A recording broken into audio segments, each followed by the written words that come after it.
Hello friends, ISPCS study के इस online platform पे आपका स्वागत है। और आज हम लोग इंटरनेशनल रिलेशंस में जो दो बड़े वाले आर्टिकल्स हैं उसको पढ़ने का पूरा प्रयास करेंगे। और इन दो आर्टिकल को ख़त्म करने के बाद जो है हमारा पूरा IR वाला सेक्शन जो है वो कंप्लीट हो जाएगा। तो दो बड़े आर्टिकल हैं और कल मैंने न्यूज इन शॉर्ट्स के पूरे जो सेक्शन थे उसको मैंने कंप्लीट करा दिया था। तो दो क्लासेस में आपकी IR की क्लासेस भी कंप्लीट हो गई हैं।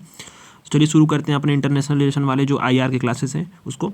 तो पहला टॉपिक है भारत और यूनाइटेड संबंध, यूनाइटेड किंगडम संबंध।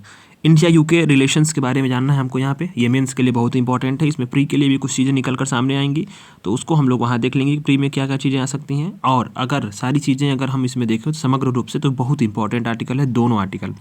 ठीक है, तो इंडिया यूनाइटेड किंगडम रिलेशंस के बारे में हमें जानना है, डिटेल में समझेंगे। चलिए शुरू करते हैं। सुर्खियों में क्यों रहा है ये, इसके बारे में पहले हम लोग समझते हैं कि क्यों ये बात न्यूज़ में रही है।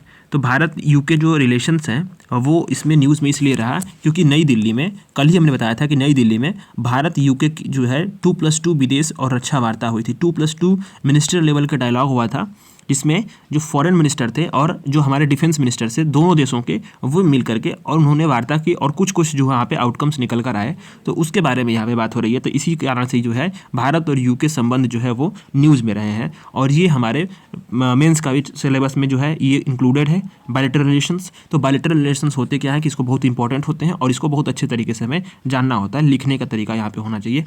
तो क्या होगा, हमें अच्छा नंबर मिलेगा। ठीक है, तो अभी अन्य तथ्य क्या है कि 2+2 जो डायलॉग है वो क्या है, कि मंत्री स्तर बैठक है। कल ही मैंने बताया था कि जो एक मिनिस्टर लेवल का एक बैठक होती है, इसमें क्या होते हैं कि जो दोनों देश होते हैं उसमें विदेश मंत्री और रक्षा मंत्री जो है वो शामिल होते हैं। और यहाँ क्या हुआ कि भारत और यूके में व्यापक रणनीतिक साझेदारी के जो सभी पहलू हैं, यानी कि जो अभी जो हमारा स्ट्रैटेजिक पार्टनरशिप है उसके जो विभिन्न पहलू हैं उस पर बातचीत हुई।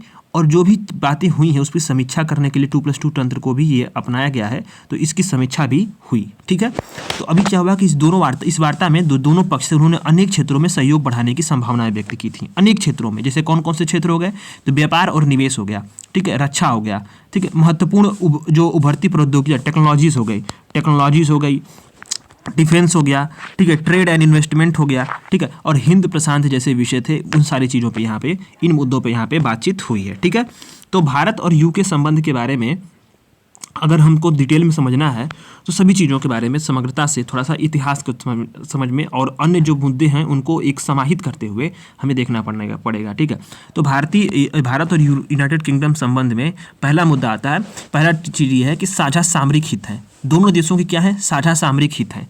स्ट्रैटेजिक जो हमारी बात आती है ना, ठीक है, स्ट्रैटेजिक लेवल पे ये क्या है, हमारे दोनों देशों की साझा है। क्या है कि हिंद प्रशांत क्षेत्र में, जो हिंद प्रशांत क्षेत्र आपको मैंने मैपिंग के माध्यम से, मुझे उम्मीद है कि आपको हिंद प्रशांत क्षेत्र पता होगा कि किसको बोलते हैं। ठीक है, पैसिफिक ओशन और इंडियन ओशन की जो एक सम्मिलित रूप से, तो जो हिंद प्रशांत क्षेत्र है यहाँ पे क्या है कि जो मैप में आप जानते होंगे कि हिंद जो इंडियन ओशन है और प्रशांत ओशन है, सबको मिलाकर के बोलते हैं हिंद प्रशांत क्षेत्र। इसमें क्या है, जो चीन की बढ़ती आक्रामकता है दोनों देशों के लिए क्या है, चिंता का विषय है। क्योंकि क्या है, चीन की आक्रामकता के बारे में आपने बताया, मैंने आपको पहले भी बता दिया है कि बहुत सारे क्लासेस में मैंने डिस्कस कर चुका हूँ कि जो चीन की बढ़ती आक्रामकता क्या करेगी, फ्रीडम ऑफ नेविगेशन को बाधित करेगी,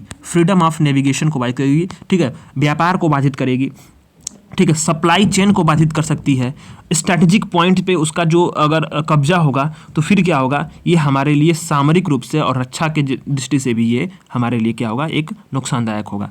तो क्या है कि हिंद प्रशांत क्षेत्र में चीन की जो बढ़ती आक्रामकता है दोनों देशों के लिए एक चिंता का विषय है और ये प्रमुख विषय है चिंता का। ठीक है, तो अभी क्या हुआ कि 2021 में, पिछले वर्षों क्या हुआ कि दोनों देशों ने यूनाइटेड किंगडम रोड मैप 2023 की रूपरेखा तैयार करके, ठीक है, India United kingdom road map की 2030 की जो रूपरेखा तैयार की गई थी, और इसमें एक व्यापक, ठीक है, व्यापक रणनीतिक साझेदारी पे हस्ताक्षर किए गए थे। ठीक है, इस रोड मैप में क्या था, इंडिया जो यूके रोड मैप 2030 था, इसमें क्या था कि स्वास्थ्य, जलवायु, व्यापार, शिक्षा, विज्ञान और प्रौद्योगिकी और रक्षा क्षेत्र में दोनों देशों के संबंध में क्या था, एक फ्रेमवर्क बनाना था। ठीक है, तो ये बात यहाँ पे निकल गई कि जो व्यापक रणनीतिक साझेदारी थी, फ्रेमवर्क बनाया गया 2030 का, उसमें स्वास्थ्य था, यानी कि आपका हेल्थ सेक्टर था, ठीक है, क्लाइमेट था, ठीक है, ट्रेड था, एजुकेशन था, ठीक है, साइंस था, टेक्नोलॉजी था और डिफेंस था। ये सारी मुद्दों पे जो है हमारे यहाँ पे ये व्यापक रणनीतिक साझेदारी का जो है ये जो है मुख्य बिंदु थे। ठीक है, तो अब आते हैं इसमें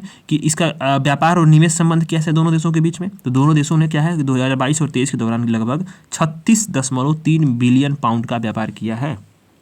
दोनों देशों ने मिलकर के 36.3 बिलियन पाउंड का व्यापार किया है। इससे क्या हुआ है कि जो व्यापार संतुलन है, ठीक है, व्यापार संतुलन कहाँ पे है, भारत के पक्ष में है। कैसे भारत के पक्ष में है कि भारत ने जो है अधिक जो है यहाँ से एक्सपोर्ट किया है, इंपोर्ट जो है वो कम किया है। तो ये क्या है, इससे हमारा जो है बैलेंस ऑफ पेमेंट वाले जो सिस्टम है, यानी जो व्यापार संतुलन है, ठीक है, ट्रेड बैलेंस हमारे भारत के पक्ष में है। उन्नत व्यापार साझेदारी मतलब इनहेंस ट्रेड पार्टनरशिप के तहत क्या है, भारत और यूके द्विपक्षीय व्यापार को 2030 तक क्या करना चाहते हैं, जो 36 बिलियन पाउंड है उसको क्या करना चाहते हैं, उसको 72 बिलियन पाउंड करना चाहते हैं, यानी दोगुना करना चाहते हैं। ठीक है, और दोनों देशों ने क्या है कि फ्री ट्रेड एग्रीमेंट पर भी बातचीत करनी शुरू कर दी है। किसने, दोनों देशों ने। अभी फ्री ट्रेड एग्रीमेंट के बारे में जानेंगे, समझेंगे कि इससे क्या फ़ायदा होगा। ठीक है, तो दोनों देशों ने जो है फ्री ट्रेड एग्रीमेंट पर बातचीत करनी शुरू कर दी है। तो इस टॉपिक को यहाँ स्टार मार्क करते हैं, क्योंकि अभी ये खत्म होगा तो इसको हम बताएंगे कैसे। इंडिया इंफ्रास्ट्रक्चर फाइनेंस ब्रिज की भी घोषणा की गई है। इससे क्या होगा कि जो भारत की, जो आप जानते होंगे, नेशनल इंफ्रास्ट्रक्चर पाइपलाइन जो था, ये उद्देश्य था, ये जो योजना शुरू की गई थी, नेशनल इंफ्रास्ट्रक्चर पाइपलाइन, राष्ट्रीय अवसंरचना पाइपलाइन, उसी के समर्थन में जो है विशेषज्ञता और निवेश का लाभ उठाना था। ठीक है, इंडिया इंफ्रास्ट्रक्चर फाइनेंस ब्रिज किसके बीच में शुरू की गई है, भारत और यूके के बीच में। किसके लिए, एनआईपी के जो है, एनआईपी में जो है जो निवेश होगा उसका लाभ उठाना है। ठीक है, उसकी विशेषज्ञता का लाभ उठाना है, इन सारी चीज़ों के लिए। ठीक है, तो अगर यहाँ और क्या है कि दोनों देश जो है एफटीए पर वार्ता करना शुरू कर रहे हैं। तो एफटीए का वार्ता करने से होगा क्या, वो चीज़ जानते हैं। तो फ्री ट्रेड एग्रीमेंट कर देने से क्या होगा कि जो है कि आप जानते हैं कि वस्त्र, फर्नीचर, इलेक्ट्रिक और अन्य जो औद्योगिक मशीनरी के जो सामान होंगे उस पर क्या होगा, भारत जो है वह वो निर्यात में वृद्धि होगी। भारत के द्वारा यहाँ से काफ़ी मात्रा में निर्यात किया जाएगा। तो क्या होगा कि जो हमारा ट्रेड बैलेंस भारत के पक्ष में है वो और अधिक होगा। ठीक है, चमड़ा, वस्त्र, आभूषण जैसे जो श्रम प्रधान क्षेत्र है उसमें बढ़ावा मिलेगा। यहाँ से भारत लेबर सप्लाई कर सकता है, भारत के पास इनफ लेबर सप्लाई है, तो सब चीज़ें यहाँ से जा सकती हैं। ठीक है, सामाजिक सुरक्षा समझौते या टोकनाइजेशन एग्रीमेंट लागू होने से क्या होगा कि इससे होगा ये कि वीजा प्रक्रिया आसान हो जाएगी। तो बड़ी तादाद में क्या होंगे, जो भारतीय पेशेवर हैं वो छोटे छोटे जो परियोजनाएं होती हैं उसके लिए भी जाकर वहाँ पर कार्य कर सकते हैं। ठीक है, लॉन्ग टर्म वीजा वाले जो सिस्टम है वो दूर हो जाएगी उसकी समस्या। ठीक है, अब ब्रिटिश कंपनियां क्या होंगी, भारत में प्लांट लगा सकेंगी, विनिर्माण कार्य हो सकेगा, निर्यात काफ़ी आसान हो जाएगा। तो जो चीन से हमारा ट्रेड का इम्बैलेंस है वो क्या होगा, वो कहीं ना कहीं दूर होने में उससे मदद मिलेगी। अब सीमा शुल्क प्रक्रियाओं में छूट देने से क्या होगा, निवेश तो काफ़ी मात्रा में आएगा, निवेश काफ़ी मात्रा में वहाँ भी जाएगा, यहाँ भी जाएगा, दोनों देशों में जो है निवेश को है बढ़ावा मिलेगा। ठीक है, और भारतीय स्टूडेंट को क्या होगा, अस्थायी वर्क वीज़ा मिलने के बाद उनका यूके जाना आसान हो जाएगा। ये सारी मुद्दे जो है एफटीए अगर हो जाता है तो क्या होगा, इतने सारे फायदे हम दोनों देशों के बीच में होने वाले हैं। ठीक है, तो डिफेंस सेक्टर में जानते हैं, यहाँ प्रीलिम्स के लिए भी सवाल बन सकता है कि भारत और यूके 2015 में क्या बोला कि रक्षा और अंतर्राष्ट्रीय सुरक्षा साझेदारी पे हस्ताक्षर किए थे। Defence and international security partnership पे उन्होंने साइन किए थे दोनों देशों ने। इसका उद्देश्य क्या था कि दोनों देशों के बीच में जो डिफेंस का रिलेशन है उसको क्या करना है, एक स्ट्रैटेजिक रोड मैप देना है उसको, और उसको दिशा देना है। ठीक है, डायरेक्शन देना है। तो यहाँ प्रीलिम्स के लिए क्या इंपॉर्टेंट है, यूके के बीच में बहुत सारे सैन्य अभ्यास होते हैं। भारत और यूके के बीच में कौन कौन से होते हैं, अजय वारियर जो होता है वो कौन कराता है, थल सेना के बीच में जो है होता है। ठीक है, अजय वारियर। दूसरा अभ्यास होता है कोंकण अभ्यास, नौसेना कराती है। ठीक है, फिर तीसरा आता है कोबरा वारियर, यानी कि ये क्या है कि बहुराष्ट्रीय वायुसेना अभ्यास है। यानी आपको ध्यान देना है कि अजय वारियर थल सेना, कोंकण अभ्यास नौसेना, ठीक, और कोबरा वारियर जो है वो बहुराष्ट्रीय वायुसेना का आदि का जो है यहाँ पे आयोजन होता है। तो ये क्या है, हमारे ज्वाइंट जो है मिलिट्री ऑपरेशंस हैं। अभी क्या है, पर्यावरण और जलवायु के क्षेत्र में क्या है कि भारत और यूके जो है वो ग्रीन ग्रोथ इक्विटी फंड के माध्यम से क्या कर रही हैं कि ग्रीन ग्रोथ इक्विटी फंड है, ये ऐसा फंड है जो भारत में क्या है, नवीकरणीय ऊर्जा, इलेक्ट्रिक मोबिलिटी, यानी कि इलेक्ट्रिक वाहन जो है उसको कितना जल्दी से जल्दी अडॉप्ट किया जाए भारतीय बाजारों में, भारत में नवीकरणीय ऊर्जा को विकसित किया जाए, उन सारे जो क्षेत्र हैं उसमें क्या है कि इंस्टीट्यूशनल जो है वहाँ पे इन्वेस्टमेंट के जरिए यहाँ पे पैसा जो है उसको निवेश जुटाया जा रहा है। ठीक है, भारत अभी क्या है, दोनों देश जो है अंतर्राष्ट्रीय सौर गठबंधन यानी इंटरनेशनल सोलर अलायंस जो भारत द्वारा समर्थित है, भारत द्वारा प्रस्तावित है, उसमें भी, और आपदा प्रतिरोधी और संरचना के लिए गठबंधन CDRI, इसमें भी क्या है कि दोनों सहयोग करते हैं। ठीक है, यहाँ एक प्रीलिम्स के लिए और भी चीज़ आती है ठीक, ये इंपॉर्टेंट है, थोड़ा सा देखिएगा, मैं आपको बता रहा हूँ। अभी क्या है कि शिक्षा और जो है शिक्षा और अनुसंधान और नवाचार, ये क्या है, दोनों देशों ने 2022 में शैक्षिक योग्यताओं की पारस्परिक मान्यता पर एक समझौता ज्ञापन हस्ताक्षर किए थे। मतलब क्या है कि जो एक मतलब ऐसे शैक्षिक योग्यताएं थी जिसपे क्या हुआ कि समझौता ज्ञापन यानी कि मेमोरेंडम ऑफ अंडरस्टैंडिंग से आप इस पे साइन किए गए। इसका क्या मतलब था, इसके बारे में समझते हैं। तो ये क्या है, यूकेरी, ठीक है। इसमें क्या है, United kingdom India education and research initiative. इसका पहल का मतलब क्या, ये पहल को थोड़ा ध्यान दीजिएगा, प्रीलिम्स के लिए ये बता रहा है, यही प्रीलिम्स थोड़ा सा दो पहल हैं, इसको देखते हैं कि India UK education and research initiative. इस पहल का उद्देश्य यह है जो शैक्षणिक संबंध है हमारे उसको विकसित किया जाए, ठीक है। और UK research and innovation India, यह संस्था क्या करती है, भारत में रिसर्च और इनोवेशन के क्षेत्र में महत्वपूर्ण भूमिका निभाती है। दो जो है यहाँ पे एक इनिशिएटिव है और एक संस्था है, ठीक है। UKRI जो है ये क्या है, ये जो है इस संस्था है, ठीक, United kingdom research and innovation India, ठीक। ये करती है भारत में रिसर्च और इनोवेशन को बढ़ावा देती है, ठीक। और यूकेआरआई जो है ये क्या करती है, ये एक पहल है, ये संबंधों में जो शैक्षिक संबंध है, हमारे जो एजुकेशन के रिलेशंस है, मतलब जो हमारे देश के छात्र वहाँ पढ़ने जाते हैं और वहाँ के छात्र जो है कुछ यहाँ रिसर्च करते हैं, तो उन देशों को जो है विकसित करने की बात में यहाँ पे सुविधा देती है, ठीक है। अभी क्या है कि विज्ञान और नवाचार परिषद, यानी कि ये क्या है, ये दोनों देशों द्वारा जो भी वैज्ञानिक सहयोग किए जा रहे हैं उसकी समीक्षा करने वाली शीर्ष संस्था है, ठीक। बस इतना ही चीज़ें यहाँ पे। अब आता है यहाँ पे कि दोनों देशों के बीच में संपर्क। अब भारत क्या है कि भारतीय प्रवासी यूनाइटेड किंगडम की कुल आबादी कितना है, 3.1%। बहुत बड़ी संख्या होती है किसी भी आबादी का 3.1% संख्या होना। तो भारतीय आबादी, इंडियन डायस्पोरा काफ़ी ज़्यादा वहाँ पे है। तो कामकाजी जो पेशेवर है उसकी आवाज़, मतलब इसे भारत और यूके ने जो है आसान बनाने के लिए भारतीय जो कामकाजी पेशेवर हैं उसके लिए क्या क्या प्रवासन और गतिशीलता साझेदारी जो है इस समझौते पर भी हस्ताक्षर किए। तो ये सारे मुद्दे जो है, ये सारे जो है हमारे यहाँ जो है संबंधों में क्या है कि इतने सारे जो है डाइवर्सिफाई जो है रिलेशंस हैं, इतने मुद्दों पे हमारे जो है बातचीत होती रहती है, जो मुख्य मुद्दे हैं। तो अभी क्या है कि जो FTA के बारे में हमने पढ़ा ना कि FTA क्या है, FTA से क्या क्या फ़ायदा होगा, तो उन FTA को जो है अंतिम रूप देने में क्या क्या बाधाएं आ सकती हैं उसको हम लोग देखेंगे पहले। लेकिन अब समझते हैं कि भारत और यूके के बीच में चुनौतियाँ क्या हैं। सवाल तो मेंस में यही बन सकता है कि आलोचनात्मक अगर आलोचनात्मक मूल्यांकन दे देगा या फिर चुनौतियों को देगा, तो आपको चुनौतियाँ या आलोचनात्मक मूल्यांकन में इन सारी चुनौतियों को दर्शाना तो पड़ेगा ही पड़ेगा। तो करना क्या है कि आपको देखिए कि भारत और यूके के बीच में सीमित रक्षा सहयोग है। यानी कि क्या है कि सीमित रक्षा इसलिए है क्योंकि अगर आप देखें, अगर तरीके से देखें तो defence and international security partnership का जो समझौता हुआ था, इस पर हस्ताक्षर होने के बावजूद भी क्या है कि भारत के रक्षा बाजार में यूके की हिस्सेदारी कितनी है, लगभग 2% है। तो बहुत कम रक्षा सहयोग होगा। अभी स्टेट स्पॉन्सर्ड टेररिज्म, अभी बताया था ना टेररिज्म पर, मैंने बहुत पहले जो है अगस्त वाली मैगजीन में मैंने बहुत अच्छे से करा था टेररिज्म पे, तो कैसे स्टेट स्पॉन्सर्ड टेररिज्म वर्क करता है, ठीक है। तो उस पर क्या है, यूके का रुख बहुत से जो है कठोर नहीं रहा है, क्योंकि देखिए पाकिस्तान जो है वो क्या करता है, बहुत सारे राज्य करते हैं स्टेट स्पॉन्सर्ड टेररिज्म। जैसे कि अगर आप देखेंगे तो एक अर्थों में देखें, अभी सब लोग इसको, कुछ लोग इसको मानेंगे कि टेररिज्म नहीं है, पर अगर कहीं भी मानवता को हानि होती है तो वो क्या है, वो आतंकवाद होना ही चाहिए, उसको आतंकवाद की परिभाषा से परे नहीं किया जा सकता। इस बात पे सहमति जो है बन नहीं पाती है, ठीक है। तो बहुत सारे देश, जैसे पाकिस्तान ही हो गया, ये करता है स्टेट स्पॉन्सर्ड टेररिज्म को जो है वो प्रायोजित करता है। स्टेट स्पॉन्सर्ड को टेररिज्म को जो है जो स्टेट द्वारा उसको संरक्षण मिलता है, सेना द्वारा संरक्षण मिलता है, ठीक है, खुफिया एजेंसियों द्वारा संरक्षण मिलता है और सरकार द्वारा संरक्षण मिलता है। तो यूके क्या है उस पर कठोर रुख नहीं अपनाता। इससे क्या है कि दोनों देशों के बीच में जो है द्विपक्षीय संबंधों की प्रगति में क्या है, बाधा उत्पन्न होती है। ये बात है यहाँ पे।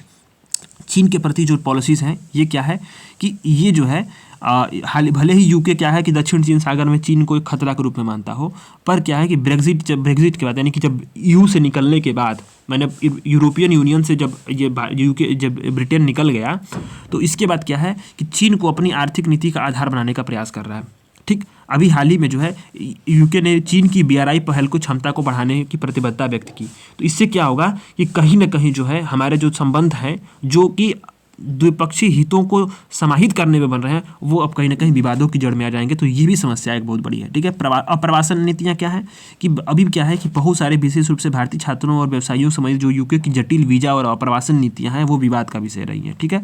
अब विश्वसनीय डेटा के संबंध में कमी ने इस मुद्दे को क्या कह दिया है, और जटिल बना दिया है।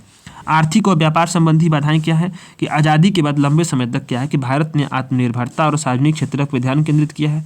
तो वही क्या है कि इस दौर में जो अगर यूके को देखेंगे तो वो क्या था, एक मतलब प्रगतिशील क्या है बाजार अर्थव्यवस्था बन चुका था। ठीक, तो अभी क्या है कि एक प्रगतिशील मतलब गतिशील या प्रगतिशील बाजार अर्थव्यवस्था यानी मार्केट इकोनॉमी यहाँ बन चुका था। ठीक है, और भारत क्या था, भारत भी अब देखेंगे तो 1950 से लेकर के लगभग जो है 1991 तक जो है इन वर्षों में भारत क्या था कि सार्वजनिक क्षेत्रों पर अधिक ध्यान केंद्रित किया हुआ था। इसके बाद से जब से ही ग्लोबलाइजेशन की जो पॉलिसीज आई थी, ठीक है, उसके बाद से आर्थिक सुधार हुए तो वहाँ से भारत ने मूव ऑन किया मार्केट इकोनॉमी पे। ठीक है, उस वक्त उस दौर में क्या है यूके तो एक बहुत बड़ा आर्थिक बाजार बन चुका था। ठीक है, प्रगतिशील बाजार अर्थव्यवस्था बन चुका था। तो इससे क्या हुआ कि दोनों देशों की जो प्राथमिकताएं हैं उन दोनों देशों की प्राथमिकताओं के बीच में क्या है असमान जो है ये सहयोग है, असमान सहयोग, क्योंकि उसकी डिमांड कुछ और है, इनकी डिमांड कुछ और है, भारत की डिमांड कुछ और है, यूके की डिमांड कुछ और है। तो इसके बीच में सहमति बन नहीं पाती है। तो ये भी क्या है कि आर्थिक और व्यापार संबंधी बाधाएं जो हैं कहीं ना कहीं इन देशों के बीच में चुनौतियों का कारण बन रही हैं। अभी क्या है कि दोनों देशों ने जो है मुक्त व्यापार समझौता पे क्या है कि कोई भी ऐसी विशिष्ट समय सीमा निर्धारित नहीं की है। ठीक है, ये सारी बात है। अभी अगर हाल के तौर में देखें तो एफटीए को अंतिम रूप देने में कौन कौन सी बाधाएं आ सकती हैं, इस पे हम लोग जानते हैं कि एफटीए तो मान लीजिए हो जाएगा, ठीक है, पर एफटीए को अंतिम रूप देने के समय अभी वर्तमान में क्या बाधाएं हैं उनको थोड़ा सा हम लोग ध्यान से समझते हैं।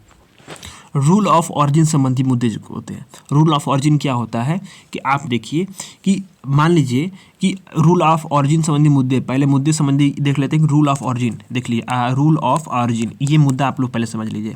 इसमें क्या होता है कि अगर जो रूल ऑफ ऑरिजिन्स होते हैं वो होता क्या है कि वो वे क्राइटेरिया होते हैं, ठीक है, जो क्या करते हैं, जो डिटरमाइन करते हैं हमारे, यानी कि जो निर्धारित करते हैं किसी भी प्रोडक्ट के नेशनल सोर्स को, किसी भी प्रोडक्ट का जो नेशनल सोर्स होता है यानी कहाँ से वो बना है उसका जो है वो क्राइटेरिया होते हैं, उसको जो है डिटरमाइन करते हैं। तो रूल ऑफ ऑरिजिन दो प्रकार का होता है, ठीक है, एक होता है प्रेफरेंशियल, एक होता है नॉन प्रेफरेंशियल। ठीक है, तो ये क्या होता है, ये क्या कहते हैं राष्ट्रीय स्रोत को जो निर्धारित करने के लिए आवश्यक मानदंड है। ठीक, अब इसका क्या होता है कि इसी पे जो है बहुत सारे जो है शुल्क, प्रतिशुल्क या प्रतिबंध, आयात निर्यात सभी चीज़ें लगती हैं। तो अगर मान लीजिए रूल ऑफ ऑरिजिन संबंधी मुद्दे इसमें क्या आ रहे हैं कि अगर उदार नियमों को अपनाने से क्या होगा, जो यूरोपीय संघ के उत्पाद हैं, जो ईयू के उत्पाद हैं, उसको गलत तरीके से यूके के उत्पाद दिखाया जा सकता है, और उससे क्या होगा कि प्रेफरेंशियल ड्यूटी अगर लाभ उठाकर भारत में निर्यात किया जा सकता है। होगा क्या, जैसे मान लीजिए कि ईयू से मान लीजिए कोई उत्पाद आया, ठीक है, तो अभी क्या होगा रूल ऑफ ऑरिजिन अपना लेने से फिर क्या होगा कि अभी होगा ये कि जो बहुत सारे ऐसी कंपनियां होंगी जो क्या करेंगी, ब्रिटेन में सीधे आ जाएंगी, ठीक है, और ब्रिटेन से रूल ऑफ ऑरिजिन को दिखा देंगे कि यहीं से मान लीजिए प्रोडक्ट बना है, ठीक है, रूल ऑफ ऑरिजिन का। अब ये चीज़ें मान लीजिए भारत के मार्केट में आ गई, तो यहाँ पे क्या हुआ, प्रेफरेंशियल ड्यूटी मिल गई। प्रेफरेंशियल और नॉन प्रेफरेंशियल होता है ना इसमें, तो प्रेफरेंशियल ड्यूटी मिल जाएगी, इसका मतलब इसमें प्रशुल्क और सभी अन्य चीज़ें समझ छूट मिल जाएगा। इससे क्या होगा कि भारत को घाटा होगा। ठीक है, मान लीजिए कोई कंपनी नॉर्वे में है या फिर मान लीजिए स्विट्जरलैंड की कंपनी है, उसका ब्रिटेन में मान लीजिए कोई उसका ब्रांच है, और वहाँ से वो क्या करती है, और वो मूलतः कंपनी का जो सारा जो बौद्धिक संपदा अधिकार और जो रजिस्ट्रेशन है वो वही है। तो इससे क्या होगा, तो उससे होगा ये कि जितने भी मान लीजिए कि प्रोडक्ट्स होंगे, अगर वो ब्रिटेन में मान लीजिए वहाँ पे असेंबल होते हैं और वहाँ से चले जाते हैं, तो फिर क्या होगा कि रूल ऑफ ऑरिजिन का लाभ उठाकर वे जो है भारत में निर्यात कर सकते हैं, भारत को इससे हानि होगी। ठीक है, बायलैटरल इन्वेस्टमेंट ट्रीटी BIT, इसके के लिए भारत क्या है, भारत ने BIT के लिए एक नया मॉडल तैयार किया है। उसमें अनिवार्य यह किया गया है कि जो भी अंतर्राष्ट्रीय मध्यस्थता है उस कंपनियों के लिए, उसके जाने से पहले स्थानीय उपाय के जो मामले हैं उसको निपटाना पड़ेगा। इससे क्या होगा, इससे क्या होगा, इन दोनों देशों के बीच में BIT के क्या है मार्ग में बाधक माना जाता है। मतलब क्या है कि जो फ्री ट्रेड एग्रीमेंट है उसमें कहीं ना कहीं BIT एक बायलैटरल इन्वेस्टमेंट ट्रीटी क्या है, एक बाधक के रूप में ये माना जा रहा है। IPR क्या है, IPR इंटेलेक्चुअल प्रॉपर्टी राइट क्या है, यूनाइटेड किंगडम जो है IPR को और अधिक मजबूत करने के लिए WTO के ट्रिप्स समझौते से इतर क्या है, अन्य समझौते की भी अपनाने की वकालत कर रहा है। तो भारत क्या कर रहा है, भारत बोल रहा है कि ट्रिप्स समझौते से अधिक हम लोग बाहर नहीं जाएंगे। ठीक है, तो ये भी मुद्दा एक है। तो ट्रिप्स समझौते WTO के बारे में उम्मीद है मुझे आपने इतना तो पढ़ाई होगा कि WTO के और IPR क्या होते हैं, इंटेलेक्चुअल प्रॉपर्टी राइट क्या होता है, ये आपके इकोनॉमिक्स के बेसिक जो है ये डिफिनेशन टर्म्स हैं। गवर्नमेंट प्रोक्योरमेंट का मुद्दा है कि भारत क्या है कि यूनाइटेड किंगडम क्या है, भारत के सरकारी जो सरकारी खरीद बाजार है उसमें भागीदारी चाहता है। ठीक, अभी इसके विपरीत क्या है कि भारतीय जो कंपनियां हैं यूके के सरकारी खरीद बाजार को अत्यधिक प्रतिस्पर्धी और क्या मानती हैं, प्रतिबंधात्मक मानती है। मतलब क्या है कि भारतीय जो कंपनियां हैं वो ये समझती है कि यूके की जो सरकारी खरीद है वो क्या है, अधिक प्रतिस्पर्धी है, वहाँ कंपटीशन अधिक है और क्या है वो प्रतिबंधकारी भी हैं। और भारत और क्या इसमें क्या है कि जो यूके है वो कहीं ना कहीं भारत में जो है इसकी हिस्सेदारी चाहता है। तो ये भी एक बहुत बड़ा मुद्दा है। ठीक है, तो ये मुद्दे से क्या है कि इसके कारण भी जो है ये विवाद जो है ये है, और ये फ्री ट्रेड एग्रीमेंट के संबंध। दूसरा के लास्ट वाला क्या है, प्रशुल्क संबंधी विवाद यानी टैरिफ संबंधी। यूके क्या है, Scotch whisky, automobile, lab meat, प्रसंस्कृत चांदी यानी जो होता है कि प्रसंस्कृत चांदी, तांबा, चॉकलेट और कुछ क्या है कन्फेक्शनकारी उत्पाद पर क्या करता है, आयात शुल्क में कटौती की मांग कर रहा है। मतलब भारत को सीधे यहाँ पे हानि होने वाली है। तो ये भी एक बहुत सारे मुद्दे हैं जो फ्री ट्रेड एग्रीमेंट के संबंध क्या है कि जो है बाधा उत्पन्न कर रहा है। तो हमें आगे की राह में हमें करना क्या चाहिए, आगे की राह में हमें ये करना चाहिए कि एफटीओ को जल्दी से जल्दी रूप देना चाहिए। जो भी विवाद हैं, ठीक है, उस पर उन पर सहमति बनाकर व्यापक व्यापार समझौतों को जो क्या करना चाहिए इसकी दिशा में कार्य करना चाहिए। साझा जो हित है उसमें सहयोग करना चाहिए। जैसे क्या है 2030 में उल्लेखित जलवायु परिवर्तन, स्वच्छ ऊर्जा और वैश्विक स्वास्थ्य संबंधी जो चुनौतियाँ जो रोड मैप 2030 में उल्लेखित की गई हैं उस पर काम करना चाहिए। ठीक है, स्ट्रैटेजिक पॉइंट और डिफेंस सेक्टर को मजबूत करना चाहिए। एक पारस्परिक लॉजिस्टिक समझौता करना चाहिए जिससे क्या हो कि भारतीय जो जहाज हैं और विमान हैं विशेष रूप से क्या करें कि जो अफ्रीका में ब्रिटिश बंदरगाह हवाई अड्डे उसका उपयोग कर सके।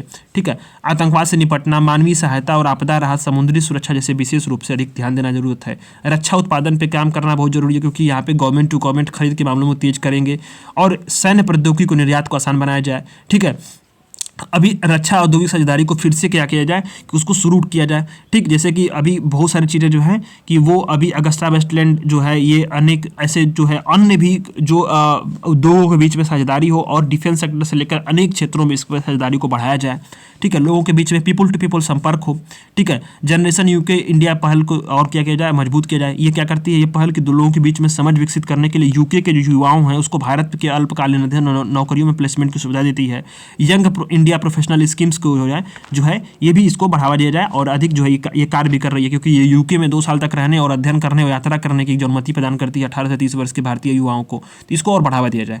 तो ऐसे में क्या होगा कि भारत जो है जो उभरती वैश्विक व्यवस्था है, ठीक है, उसमें अपने अग्रणी शक्ति के रूप में भूमिका निभाना चाहता है। तो यूके को क्या है कि ब्रेक्जिट के बाद में एक नया रणनीतिक दृष्टिकोण तैयार कर रहा है। तो ऐसे में क्या है कि दोनों जो देश हैं उसके जो संबंध है वो क्या है, ट्रांजिशन के फेज में है। तो ऐसे में दोनों के लिए बहुत महत्वपूर्ण समय है और इनका लाभ उठाते हुए भारत और यूके को क्या करना चाहिए, अपने संबंधों को घनिष्ठ और आगे बढ़ाने की जरूरत है। ये बात यहाँ पे हो गई। ठीक है, अब आता है कि अभी Indo Pacific economic framework for prosperity, ये बहुत इंपॉर्टेंट है। कल ही मैंने आपको बताया था ना कि कल ही जो बताया था कि अभी जो है यहाँ पे इस पे बात होगी और ये पे बड़ा आर्टिकल दिया हुआ है, Indo Pacific economic framework for prosperity. इसके बारे में पढ़ना है। सुर्खियों में क्यों रहा है कि Indo Pacific economic framework for prosperity की तीसरी जो है मंत्री स्तरीय बैठक कहाँ हुई, यूएसए के सैन फ्रांसिस्को में हुई थी।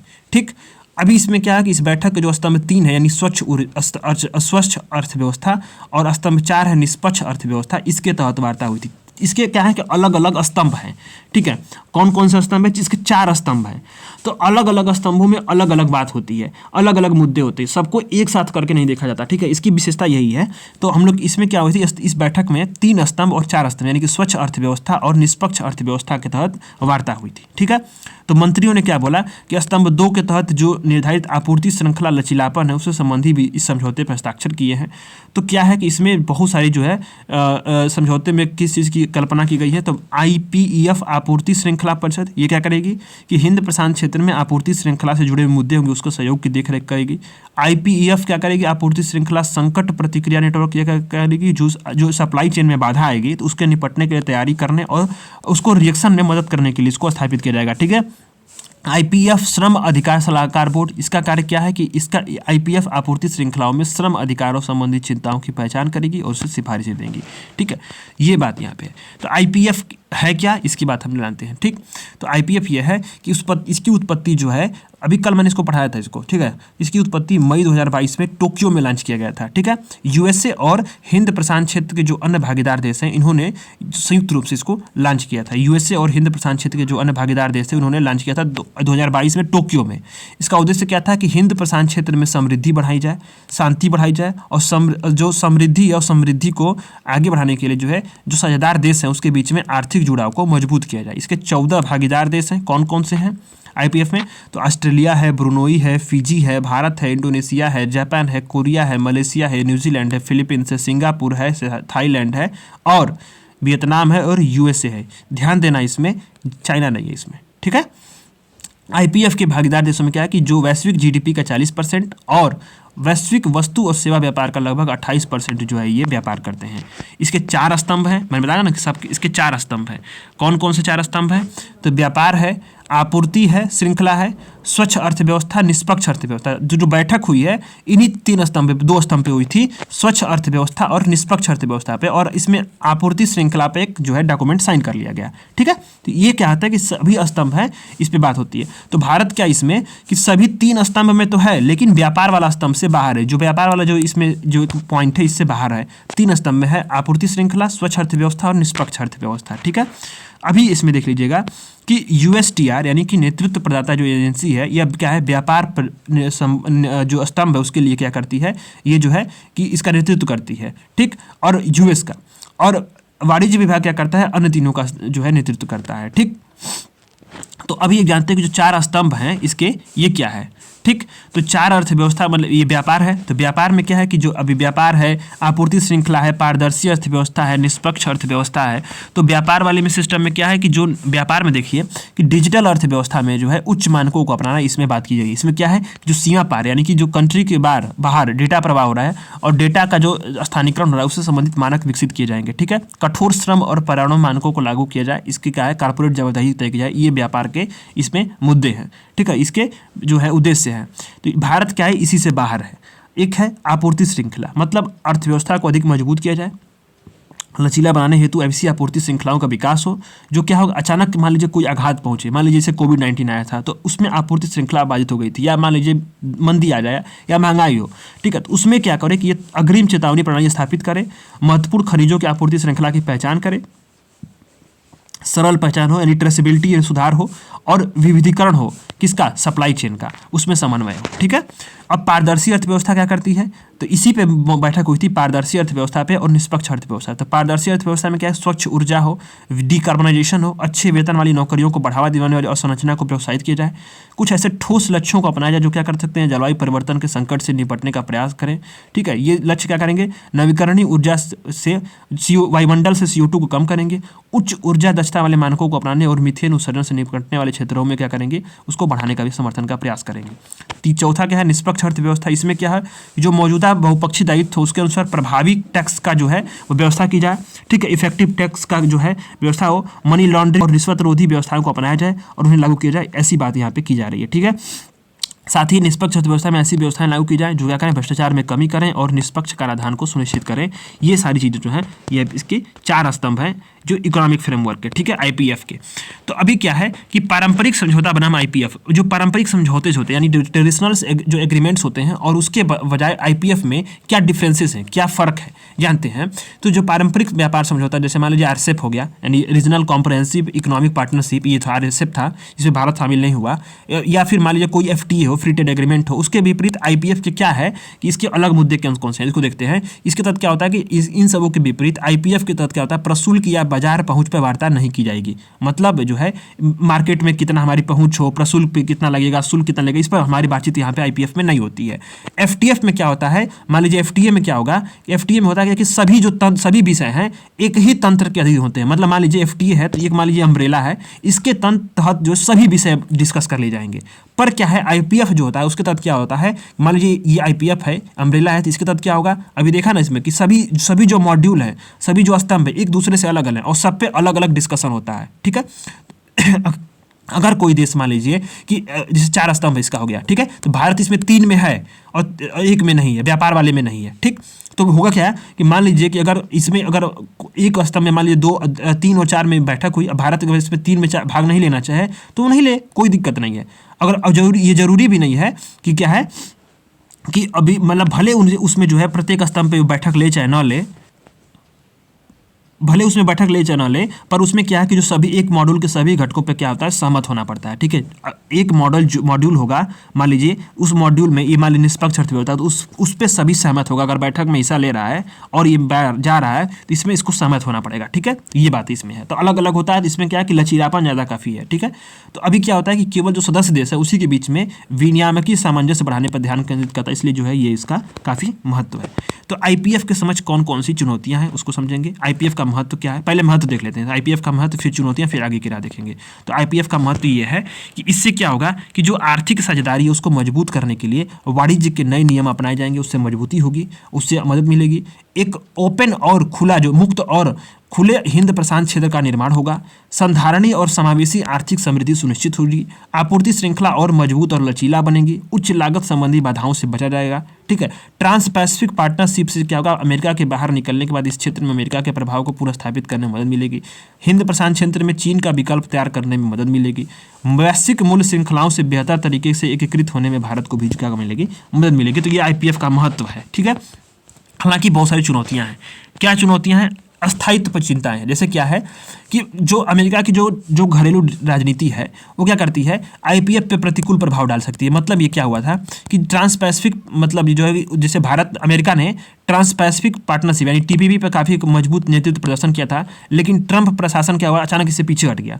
तो क्या ये श्योरिटी है कि जो है स्थानीय राजनीति के ऊपर प्रभावित हुए बनाए, इस पे आईपीएफ संबंधी जो है ये सब चीज़ें सब समान रूप से चलती रहे। अस्थायित्व संबंधी चिंताएं जो है अभी भी ये देशों को सचेत कर रही हैं, कहीं ना कहीं उसमें चिंता में डाली हुई हैं। ठीक है, अभी क्या है कि चीन को अलग करना काफ़ी मुश्किल है। अभी इसमें चीन तो है नहीं। ठीक है, तो अभी क्या है कि चीन पहले से जितने सारे देश हैं उसमें सभी देशों क्या है, अग्रणी व्यापारिक भागीदार है, और चीन आरसीईपी का भी सदस्य है। ठीक, चीन क्या है कि टीपीपी में भी जो है इसमें शामिल होने का इच्छुक है। तो वहीं क्या है कि भारत भले ही कंपनियां कहीं भी उत्पादन का केंद्र बना लें, पर चीनी माल और कच्चे उपकरण उसी पे उपकरणों पर निर्भर रहेंगे। तो इससे क्या है कि चीन को इसमें शामिल करने किए बिना सब काम बन नहीं पाएगा। पारस्परिक चिंताएं क्या हैं कि आईपीएफ क्या बाजार संबंधी पहुंच को छूट देता नहीं है। अब इसके अभाव में क्या हुआ कि हस्ताक्षरकर्ता देश केवल क्या करेंगे, बाजार पहुंच पर पर्याप्त प्रतिबद्धता का प्रदर्शन कर नहीं पाएंगे। संवेदनशील क्षेत्रों में प्रवेश के लिए क्या है कि बहुत सारे ये क्या है कि आईपीएफ ने श्रम और पर्यावरण मानकों को लेकर डिजिटल अर्थव्यवस्था और स्वच्छ ऊर्जा जैसे नए क्षेत्रों को कवर करने की योजना बनाई है, पर इस पर नीतिगत मतभेद हो सकते हैं अमेरिका के साथ। क्या है कि भारत बहुत सारी इसी चिंताओं के कारण कि भारत स्तंभ 1 में जन व्यापार वाले में शामिल हुआ नहीं है। बाध्यकारी प्रतिबद्धताओं का अभाव है, यानी इसमें क्या है कि इस क्षेत्र के आर्थिक परिदृश्य में सार्थक बदलाव लाने के समझौते क्या करता है, इसमें क्षमता में चिंता होती है, क्योंकि बाध्यकारी प्रतिबद्धताएं इसमें होंगी नहीं। तो ये सारे मुद्दे हैं। ठीक है, इस पर क्या है कि हमें आगे की राह में करनी क्या है, वे बात निकल के आती है कि आईपीएफ की इसकी विश्वसनीयता को मजबूत करना है, विश्वसनीय विकल्प के रूप में इसे विकसित करने के लिए प्रयास करने चाहिए, आर्थिक गतिविधियां और निवेश के लिए ठोस लाभ प्रदान कर सकें, भागीदारी को प्रोत्साहित करना है। ठीक है, बाध्यकारी नियम को सुनिश्चित करना, जिससे कि वार्ता के नियम बाध्यकारी हों, सभी दर्गों की चिंताओं पर विचार किया जाए। आईपीएफ की सदस्यता का विस्तार करना चाहिए, चीन के प्रति संतुलित दृष्टिकोण को अपनाया जाना चाहिए। इससे क्या होगा, जो है इन सारी जो चिंताएं इसको दूर हम लोग कर सकेंगे। तो ये 2 आर्टिकल्स थे, दोनों आर्टिकल कंप्लीट हो गए। आधे घंटे की क्लास में ही दोनों आर्टिकल कंप्लीट हो चुके हैं। ठीक है, और ये कन्फ्यूजन शॉर्ट्स कंप्लीट हो गया है। तो अब आप क्या कर सकते हैं कि अब आईआर वाले सेक्शंस पे इस क्यूआर कोड को स्कैन करिए और यहाँ क्विज दीजिएगा। और मुझे उम्मीद है कि दोनों क्लासेस देखने के बाद आपको सारे एक भी क्विज यहाँ पे गलत आपके नहीं होंगे। ठीक है, तो वीडियोस को लाइक करिएगा, चैनल को सब्सक्राइब करिएगा, जरूर सपोर्ट करिए, तभी हम लोग क्लासेस आगे बढ़ेंगे। कल से हम लोग इकोनॉमिक्स वाला शुरू करने वाले हैं डिजिटल पब्लिक इंफ्रास्ट्रक्चर से। ठीक है, तो धन्यवाद।